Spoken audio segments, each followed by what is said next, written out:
Today we are going to be comparing this $12 TG speaker from Temu to a JBL Charge 4 to see whether or not the extra $80 is actually worth it. So as you can see, the #1 bestseller in audio on Temu is this speaker, which I bought a few weeks ago. Pretty much I just need a speaker, mainly for my Nintendo Switch because my monitors do not have speakers on them. But it came with the speaker, charge cable, auxiliary cable, all for $12. So now if we go to Amazon and go ahead and look up JBL Flip, these are gonna run you anywhere like $80 to $100. So it's a major price difference, and I just wanted to go ahead and see, is it worth it? Now, I have a number of tests that we're gonna do for this. First, we're just going to talk about some key differences that I noticed right off the bat and that I've seen from reviews and such. Then we're going to talk about how easy it is to set up. We're going to test it in 2 different scenarios. So we're going to test it in a media scenario, so like watching something, playing a game or something. And then we're going to test music as well.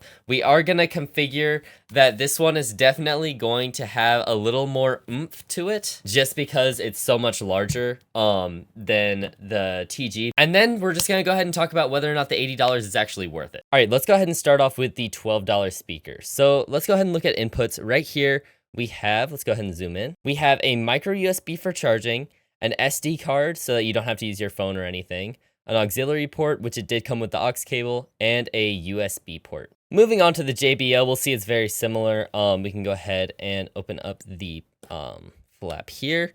And we can see that once again, we have a USB-C, an auxiliary, and then another USB. So there is that. So they're very similar in that nature. So between the TG and the JBL Flip, they're very similar in size. They're both waterproof as well, allegedly. I've not run this speaker out of battery because I have had it charging and constantly connected to power. But according to some reviews that I'm seeing, it does struggle a little bit with battery life. It only lasts about 2 hours on a charge, which JBL's I know last for many, many hours without needing to charge. So that's gonna be the only real main difference we can actually see before we actually test out the speaker itself. So let's go ahead and do that. All right, so now we're gonna do our audio test. Sorry, I'm a little bit farther from the microphone. It is up here so that you guys can kind of hear the music a little better. Connecting is literally just as simple as going to your Bluetooth and connecting like anything else. You just turn it on and it's ready to go. I'm just gonna play like 10 seconds of my most recent video just so I can avoid copyright. And this is just for general media, and then we'll go ahead and move on to music. Alrighty, what's going on, guys? It's Rascal here, and today we have a bit of a different video than normal. Today, I have actually recently won a Nintendo Switch from the shopping app Temu. Alrighty, what's going on, guys? It's Rascal here, and today we have a bit of a different video than normal. Today, I have actually recently won a Nintendo Switch from the shopping app Temu. My key takeaway, this one had a lot more bass, which made it a lot more boomy, and it kind of like filled the space better, if that makes sense. While this one had a lot more clarity. So for actual voice, I think I preferred how this one sounded, but this one was a lot louder. Let's just go ahead and do the exact same thing, but with music.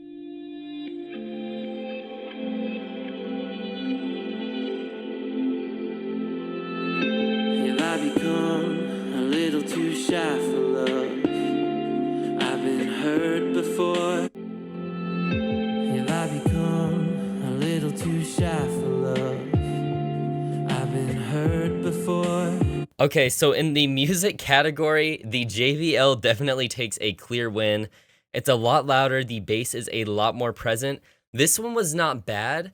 And it does have more bass than just like a cheap speaker you would get off Amazon or something. And it sounds a lot better than you would expect it to for $11. But in terms of music quality, if you're really into music, JBL sounds a lot better. Just a lot more bass, a lot more present, a little more clear with music. I think it goes without a doubt to say that the JBL speaker is better. I mean, that was not a shock to anyone watching this video. I think the better question is, does the JBL warrant $80 better? $80 to $90 better for that matter. That's where the water starts to get a little muddy. I would say if you need a speaker for something like what I needed it for, I just wanted a speaker so that I could watch movies with friends on my monitor. I don't think anything under $12 is gonna compare to this. This is a great quality speaker for the price, but if you're looking for a speaker purely to play music, purely to blast music with your friends, and you really love that powerful bass and really love to just like get into that music kind of, that's where I think the JBL is able to warrant the $80 upcharge. But yeah, I hope you guys enjoyed, and I'll see you next time.